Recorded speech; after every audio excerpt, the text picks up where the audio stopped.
വിരുന്നിന് ശേഷം ആടിയും റൂഡിയും ചേർന്ന് അവരുടെ ഫാക്ടറി ഗ്രൗണ്ടിലേക്ക് മാനേജറുമായി പോകുന്നു. ഗ്രൗണ്ടിൽ വെച്ച് അവർ നിർമ്മിച്ച ഒരു ഫുട്ബോൾ ബൂട്ട് മാനേജർക്ക് ധരിക്കാനായി നൽകി. ബൂട്ടിന്റെ ഗുണനിലവാരം കാട്ടിക്കൊടുക്കാനായാണ് അവർ മാനേജർക്ക് ബൂട്ട് നൽകിയത്. ബൂട്ട് ധരിച്ച അദ്ദേഹം പന്ത് തട്ടാനായി ആരംഭിച്ചു. അദ്ദേഹത്തെ ബൂട്ടിന്റെ ക്വാളിറ്റി വല്ലാതെ അത്ഭുതപ്പെടുത്തി. നല്ല ഒതുക്കവും കട്ടികുറവും ബോൾ കൺട്രോളും നൽകാൻ ആ ബൂട്ടുകൾക്ക് സാധിച്ചു. തനിക്ക് ബൂട്ടുകൾ വളരെയധികം ഇഷ്ടമായി. പക്ഷേ റൂഡി, നിങ്ങൾ ബെൽറ്റ് കമ്പനിയിൽ അനാവശ്യമായ തീരുമാനങ്ങൾ സ്വന്തം ഇഷ്ടപ്രകാരം എടുത്ത് കമ്പനിയെ വലിയ നഷ്ടത്തിലേക്ക് തള്ളിവിട്ടു എന്ന് ഞാനറിഞ്ഞു. അതിനാൽ തന്നെ എനിക്ക് നിങ്ങൾക്ക് ലോൺ തരാൻ സാധിക്കുകയില്ല എന്ന് മാനേജർ അവരോട് പറഞ്ഞു. മാനേജർ പറഞ്ഞ കാര്യം കേട്ട് ആടി ഞെട്ടലോടെ റൂഡിയെ നോക്കി. ആടിക്ക് ഇതിനെപ്പറ്റിയൊന്നും അറിവുണ്ടായിരുന്നില്ല.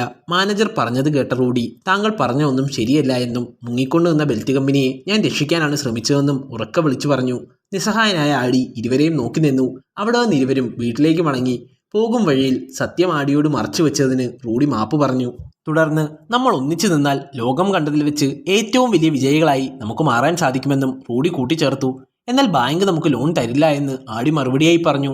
കുഴപ്പമില്ല, നമുക്ക് ചെറുതായി തുടങ്ങി ബിസിനസ് വളർത്തിയെടുക്കാമെന്ന് പറഞ്ഞ് റൂഡി അവനെ സമാധാനിപ്പിച്ചു. പിറ്റേന്ന് മുതൽ റൂഡി തങ്ങളുണ്ടാക്കിയ ഷൂസുമായി ധാരാളം കായിക താരങ്ങളെ കാണാനായി പോയി. ഷൂസ് ഉപയോഗിച്ച് നോക്കിയവർ റൂഡിയോട് നല്ല അഭിപ്രായം പറയുകയും ഷൂസ് വാങ്ങാൻ താല്പര്യം പ്രകടിപ്പിച്ച് റൂഡിക്ക് കൈ കൊടുക്കുകയും ചെയ്യുന്നു. വളരെയധികം കഷ്ടപ്പെട്ട് റൂഡി ഷൂസ് എങ്ങനെ ഉപയോഗിക്കണമെന്നും എങ്ങനെ സൂക്ഷിക്കണമെന്നും ഷൂസിനെ പറ്റിയുള്ള എല്ലാ കാര്യങ്ങളും കായിക താരങ്ങൾക്ക് വിശദമായി പറഞ്ഞു നൽകി. അങ്ങനെ പതിയെ പതിയെ റൂഡി തൻ്റെ കയ്യിലുള്ള ഷൂകൾ ഓരോന്നോരോന്നായി വിറ്റു തീർത്തു. അങ്ങനെ അവരുടെ കമ്പനി വളരാനായി തുടങ്ങി. നഗരമധ്യത്തിലെ നോട്ടീസ് ബോർഡിൽ പല തസ്തികകളിലായി ഷൂ കമ്പനിയിലേക്ക് ആളുകളെ വേണമെന്ന നോട്ടീസ് റൂഡി പതിപ്പിച്ചു. എന്നാൽ യുദ്ധസമയമായതുകൊണ്ട് തന്നെ എല്ലാ കമ്പനിയിൽ നിന്നും ആളുകളെ പിരിച്ചുവിടുകയാണ്. അതിനാൽ തന്നെ ഇത്രയും ആളുകളെ ജോലിക്കെടുക്കണോ എന്ന് ആടി റൂഡിയോട് ചോദിക്കുന്നു. എന്നാൽ താൻ ഇന്ന് 273 പേർ ഷൂകൾ വിറ്റെന്നും ഇനിയും നമ്മുടെ ഷൂകളുടെ ക്വാളിറ്റി കൂട്ടേണ്ടതുണ്ടെന്നും അതിനാൽ തന്നെ ആളുകളെ ജോലിക്ക് വെക്കുന്നതിൽ കുഴപ്പമില്ല എന്നും റൂഡി മറുപടിയായി പറഞ്ഞു. റൂഡിയോട് സംസാരിക്കുന്നതിനിടയിൽ ആടി ഒരു പെൺകുട്ടിയെ ശ്രദ്ധിക്കുന്നു. ആദ്യ കാഴ്ചയിൽ തന്നെ ആടിക്ക് അവളോടൊരു താല്പര്യം തോന്നി. അങ്ങനെ ദിവസങ്ങൾ കടന്നുപോയി. അവർ ഷൂ ഫാക്ടറിയിലേക്ക് ആളുകളെ നിയമിച്ചു. ജോലിക്കാരുടെ കൂട്ടത്തിൽ നിന്ന് ആടിയും ഷൂവിൻ്റെ ക്വാളിറ്റി കൂട്ടാനായി പരിശ്രമിക്കാൻ തുടങ്ങി.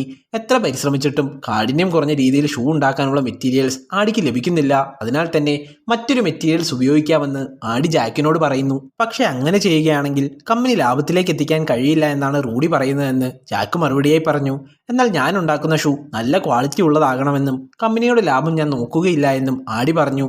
കമ്പനിയുടെ അധിക ലാഭത്തിനു വേണ്ടി നമ്മുടെ ഷൂവിൻ്റെ ക്വാളിറ്റി കുറയ്ക്കാൻ എനിക്ക് സാധിക്കില്ല എന്നും ആടി കൂട്ടിച്ചേർത്തു. അങ്ങനെ വീണ്ടും തൻ്റെ ജോലിയിലേക്ക് ശ്രദ്ധിക്കുന്നു ആടി.